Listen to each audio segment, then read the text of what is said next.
លោកប្រធានាធិបតីអ៊ុយក្រែនភ័យខ្លាចលោកពូទីនប្រើអាវុធនុយក្លេអ៊ែរសូមឲ្យអន្តរជាតិជួយទប់ស្កាត់ប្រធានាធិបតីអ៊ុយក្រែនលោក Volodymyr Zelensky បាននិយាយថាមន្ត្រីរុស្ស៊ីចាប់ផ្ដើមត្រៀមសង្គមរបស់គេសម្រាប់ការប្រើប្រាស់អាវុធនុយក្លេអ៊ែរដែលលោកបានបន្ថែមថាលោកមិនជឿថារុស្ស៊ីត្រៀមខ្លួនប្រើវានោះទេក្នុងកិច្ចសម្ភាសន៍មួយជាមួយនឹងសារព័ត៌មាន BBC លោក Zelensky បានបដិសេធថាលោកមិនបានទទូចសុំឲ្យវាយប្រហារលើរុស្ស៊ីទេដោយថាពាក្យសម្ដីរបស់លោកកាលពីមុនត្រូវបានបកប្រែខុសនិយាយយោងទៅទណ្ឌកម្មលោកបាននិយាយថា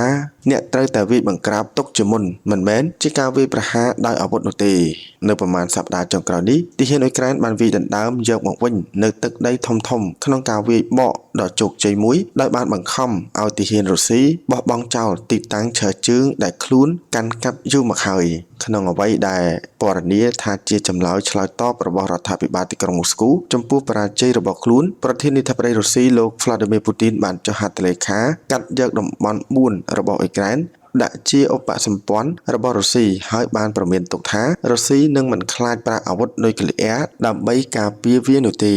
លោកពូទីននិងមន្ត្រីរុស្ស៊ីបាននិយាយថាសពាវុធនុយក្លេអ៊ែរអាចជាប្រភេទគ្រាប់បែកយុទ្ធសាស្ត្រតូចកម្លាំងខ្សោយអាចត្រូវប្រើការពារតំបន់នោះទោះជាយ៉ាងណាមន្ត្រីលោកខាងលិចនិយាយថាមិនមានផុសតាងបង្ហាញថារដ្ឋាភិបាលទីក្រុងមូស្គូកំពុងត្រៀមប្រើវានោះទេថ្លែងជាភាសាអង់គ្លេសនៅការិយាល័យប្រធានាធិបតីក្នុងទីក្រុងគីវលោក Zelensky បាននិយាយថាពួកគេបានចាប់ដើមត្រៀមសង្គមរបស់គេវាជាគ្រោះថ្នាក់ណាស់ពួកគេមិនត្រៀមធ្វើវាទេតែចាប់ដើមតាក់ទងគ្នាពួកគេមិនដឹងថានឹងប្រើវាឬអត់ខ្ញុំគិតថាវាគ្រោះថ្នាក់ណាស់លោកក៏បានបដិសេធចោលដោយមិនបានអំពាវនាវឲ្យមានការវាយប្រហារលើរុស្ស៊ីក្នុងកំឡុងព្រឹត្តិការណ៍តាមអនឡាញមួយកាលពីថ្ងៃប្រហ័សដោយសារពាក្យអ៊ុយក្រែនដែលលោកប្រើត្រូវបានបកស្រាយខុសសម្ដីដែលលោកថាត្រូវបានប្រែនិងបកស្រាយខុសនោះដំបូងត្រូវបានអ្នកនាំពាក្យរដ្ឋាភិបាលទីក្រុងមូស្គូថ្កោលទោសដោយចាត់ទុកវាជាការអន្តងរកសង្គ្រាមលោកមួយទៀតនៅពេលរដ្ឋមន្ត្រីការបរទេសរុស្ស៊ីបាននិយាយថា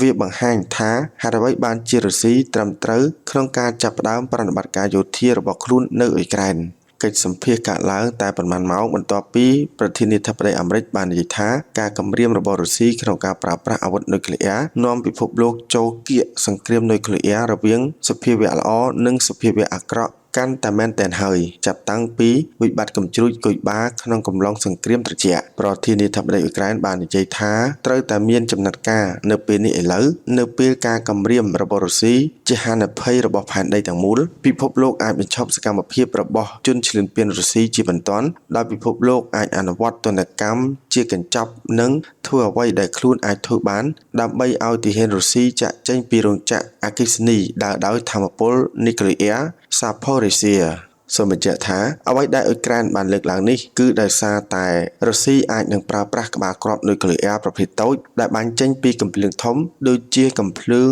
ម៉ាល់កាជាដើមចំពោះអត្ថបទព័ត៌មាននេះសូមបញ្ចប់តែប៉ុណ្ណេះជួបគ្នានៅវីដេអូក្រោយៗទៀតសូមអរគុណសូមគោរពលា